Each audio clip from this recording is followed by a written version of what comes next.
When the phrase fast character is used, we typically think of something that moves fast but doesn't necessarily hit very hard. Well, unless it's an electrode. Screw those guys. A fast character can best be compared to a chihuahua, in that they're irritating little ankle biters and are best dealt with by stepping on them. That said, there are several video game characters that are defined by their speed among other things, and today I thought they would be worth taking a look at. So don't blink, or you may just miss out on these 7 speedy bastards in video games. Our first speedy bastard is running in all the way from Boston, and he's here to beat you with a baseball bat. The Scout from Team Fortress 2 is an offensive class character and the fastest in the game, assuming you don't blast your way across the map using sticky bombs or rocket launchers. The Scout isn't just the fastest TF2 character, but he's also one of the strongest. That scattergun he's using isn't just some inaccurate sawed-off shotgun. Though the spread at medium to long range is only effective against low health enemies standing still and taunting, the real trouble is when that weapon is used at close range. The Scout's speed allows him to take alternate paths quickly and get close to enemies. And I mean close, like really close. Like leg humping close. And while you're distracted by a Scout humping your leg, he's sneaking his scattergun closer to you so he may fire it into your rectum. Rectum? Go ahead. Come on, man. You know you won't say it. Killed him. The scattergun can dispatch almost all enemies at point blank range in only a couple shots, and in tandem with his speed and maneuverability, just trying to hit this guy can be a real pain in the ass. Not as much of a pain from your butthole being destroyed by his gun, but close. Where the Scout shines best is through his objective capturing. He's so fast that he will capture objectives at twice the rate of any other class. So keep a couple of those Scouts super glued to the bomb cart or capture point while the beefier classes take on the enemy. And if raw speed is your thing, I suggest equipping your Scout with a Babyface's blaster. Sure, it's been pretty unfairly nerfed since the last time Valve decided to touch it, but the fact that you can make your Scout go even faster is sort of like doing crack. Once you start, you really don't want to stop, especially when enemies are trying and failing to hit you. Just make sure that you're not actually hit though, or that precious boost takes a nosedive. Scouts are sort of like deer. They're fast, graceful, and prance around. Unfortunately for the Scout, however, a deer can tank a direct hit from a bus and walk away while the Scout can't handle being slapped in the face with a shovel. Yeah. No other class gonna do that. In the cold vastness of space, there aren't many things that go really fast unless it was maybe a spaceship going at light speed. But on a desolate planet where everything is trying to kill you, fight or flight is always something to consider. Unless of course you're Samus Aran. In that case, you can kill enemies by literally running through them. Under normal circumstances, Samus doesn't appear to be a fast character when you consider all that armor she wears. It's surprising enough when you see how nimble she is while wall jumping, but speed doesn't really come to mind until she grabs a speed booster upgrade. And if you listen closely, you can hear the 100% speedrunners of Metroid games getting an erection. That's a bit of information that you may not have needed to know, but it's a bit of information that you should know because the speed booster makes Samus even more amazing. I was never a fan of games that have infinitely respawning enemies, which is why it's still hard for me to get into Metroid games. This is a pretty necessary mechanic in Metroid, but having to re-enter a room and clear out baddies always feels like a chore. With the speed booster though, Samus can punch through various enemies and even walls. Imagine how fast you need to go in order to break through a wall. I say imagine because attempting to punch through anything at that speed and you will end up like the guy that slammed into the billboard in the first Deadpool movie. The speed booster also gives Samus access to the Shine Spark, a handy technique that takes Samus's ground speed and essentially lets her fly. And she will keep flying until she bonks her face on something.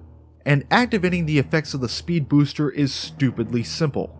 In most games, it's as simple as moving in a single direction, or in Super Metroid's case, dashing. You're rewarded with Samus blazing across the map at supersonic speeds and very much invulnerable to damage. It also helps Samus continue on her murder spree as quickly as possible, so it's a win-win. Unless you're a monster, and then it's win-win, lose. One thing's for certain though, once Samus gets that speed booster, the fuck train has no brakes.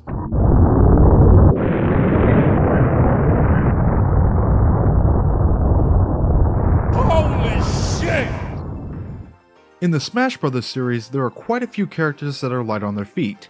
Characters like Little Mac, Fox, and even Pichu are pretty troublesome to keep up with, but none compared to our next speedy bastard in both speed and power. Are you ready to show your moves? Because here comes Captain Falcon. Captain Falcon originally appeared as a character in the F-Zero instruction manual and was first playable in the Smash Bros. Series before becoming the unofficial main character of the F-Zero series. Captain Falcon himself appears to have the personality of a rock star, often stealing the show and making people wish they had muscles that big. Despite all that bulk, Captain Falcon is fast. Really fast. As of Smash for Wii U, Captain Falcon sports the second highest dash speed, and what makes up for not being the fastest, he makes up for in power. There's a reason why Captain Falcon is one of the most played characters in For Glory, and the reason for my aneurysm every time I see him. Many Captain Falcon players I've come across are very hands-on, literally. Players use that speed to grab the opponent before they can react, and it's such a common occurrence that I've considered getting my character a rape whistle. If they're not imitating a Catholic priest, then odds are they're utilizing Captain Falcon's speed to chain punches and kicks from both ground and air, which stacks up really freaking fast.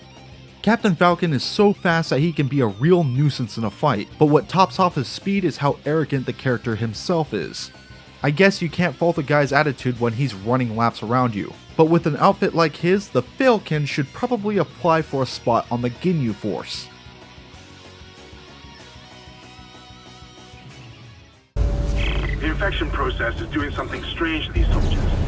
They all have built-in stasis units in their body armor. The infection is merging the stasis unit into their flesh or something, making them move fast. For our next character on this list of speedy bastards, we're going back into space to play with corpses. And speaking of corpses, we gotta feel bad for poor old Isaac Clarke. This guy can't seem to get away from them. If it isn't the walking corpses of the necromorphs trying to take a meaty chunk out of him, it's the list of living people that want to fuck with him. And even then, those people end up dead, along with about 90% of everyone that Isaac comes in contact with. We just may need to back the hell away from this guy. In the first Dead Space game, we get introduced to this spazzing necromorph after the USM Valor is curve stomped but what started out as a single necromorph. This outbreak reached the military personnel on the Valor, turning a lot of them into the Twitcher. The Twitcher in concept makes no sense whatsoever. As stated by Hammond, the Twitcher is formed after the necromorph virus fused the stasis modules that are in the armor of the soldiers to their dead tissue, which somehow makes these monsters move really freaking fast when they see Isaac. The stasis modules usually slow fast-moving objects down to a crawl, but when the Twitcher is involved, the reversed effects of the stasis make the monster spaz out like it was high on coffee. Or a coffee-deprived teen reacting to seeing coffee. With Isaac being the mug? I don't know. All I know is that the shorter, erratic movements of the Twitcher are bad enough, but combined with all that speed, this son of a bitch is terrifying. Until you use your own stasis on the monster to slow it down. What?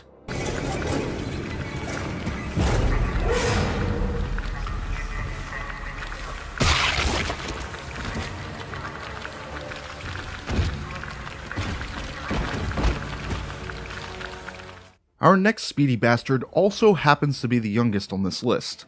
Not the youngest in terms of age, though that could certainly be the case. I mean the youngest in terms of debut. Yet time doesn't seem to mean much to a person that controls it, right?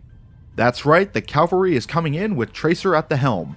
To people that don't play Overwatch, the most common reaction to Tracer is Scout ripoff with an annoying accent, while the people that do play it typically react with, where did that little shit go? Tracer suffers from a unique condition called chrono-dissociation, which causes her to phase in and out of existence. After the guerrilla scientist Winston created the chrono accelerator to anchor her to the present time, Tracer finds herself being able to control her own time. If it wasn't for the fact that abilities in Overwatch had some sort of limitation, then Tracer would be insanely freaking broken. Tracer's blink ability lets her jolt forward to avoid oncoming attacks or sneak past enemy lines. It can be used 3 times in quick succession, and only takes a few seconds to recharge all 3 uses. Tracer's other ability is Recall, which will send her back in time a moment before the ability is used. This is both useful for avoiding attacks as well as recovering lost health and any stat debuffs, like Anna's Bionic Grenade or Widowmaker's Venom Mine. Her blink can be used at any time and recharges quickly, so a good tracer that conserves their blink usage can be both really fast and really mobile. And though recall is a total FU to an enemy as Tracer warps backwards in time with 2 middle fingers in the air, the good thing is that where she'll end up is relatively predictable, so at least she can be reined in. Except if it is a custom game. Speaking of going fast, you really didn't think I would forget, did you? How could I have a list of fast video game characters and not have him in? That would be stupid. Speeding in next on the list is none other than the taxi driver from Crazy Taxi. Psych. No, it's actually Sonic the Hedgehog. Unless you've been living under a rock for the last 20 years or so, then you know who Sonic the Hedgehog is. It's practically a rule of law at this point. Sonic is a cool and fast character with a lot of games that, and let's be honest, don't have the best track record. It's not to say that Sonic isn't awesome, but his speed was always more of a gimmick than an actual feature. But hey, at least he's not Bubsy. For the willfully ignorant, Sonic is a blue hedgehog that is so fast that he literally breaks the sound barrier. It's the sort of speed that's so stupidly fast that if it were actually implemented as a gameplay feature, it would make playing the game near impossible due to the sort of reaction time you would need. And that's when I remembered Sonic Unleashed exists. When I think about Sonic at his fastest, I think about Sonic Unleashed.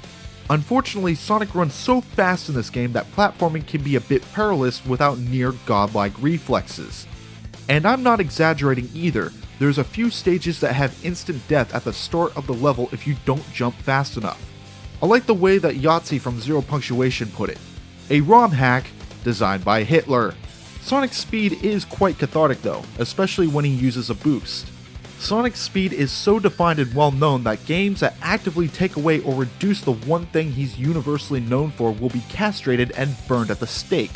Sonic is basically the godfather of speed, and no game can stop that legacy.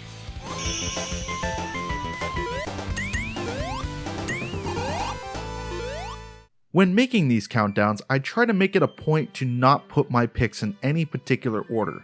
Part of it is due to laziness, but another part is to say stuff it to both the status quo and people pointing out, hey, this guy from number 4 should have been number 1. For this countdown, I did purposely select both who would be number 1 and number 2, but only because no one would guess who could possibly top Sonic. I mean, who could? He's the apex of this list. The climax, if you will. Who the hell is a speedier bastard? For the answer, we're going to the Ocarina of Time, because at number 1 we have the Running Man. The Running Man is a Hylian dressed like a Greek Olympian and can be first found in Hyrule Field after Link acquires the spiritual stones. During the day, he's constantly running in the field without a care in the world, only stopping to rest at sunset. If Link sells him the bunny hood, his running speed increases significantly, to a point that if Link gets in his way, his ass will be getting ran over. But to appreciate the full speed of the Running Man, you would need to encounter him as adult Link. He can be found just outside the Gerudo Fortress in the Head Carpenter's tent. He'll proceed to challenge Link with a test of speed. The first person to make it to the bridge in the Lost Woods wins. It doesn't matter how good you are, what slide glitches you use, or how much you pray to Hermes, you will always lose. The Running Man will beat Link every time by exactly 1 second. It's the sort of thing you would want to call bullshit on, only to realize that the Running Man was there by the time you arrived yourself. If that really was the case, imagine the embarrassment of Sonic losing to this guy. Still, that dedication to speed will live on forever. So that was my pick for 7 speedy bastards in video games. This list was really fun to make, and I'm interested to know if any of you watching have a speedy bastard that you would have nominated for this list. Who knows, maybe I can compile a fan list based on your opinions.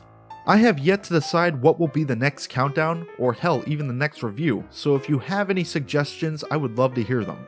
And if you want to check out any of my other countdowns or my reviews, I will leave an annotation at the end of this video. As always, if you want to support the channel, be sure to hit that subscribe button, it's a big help. Until next time, take care people.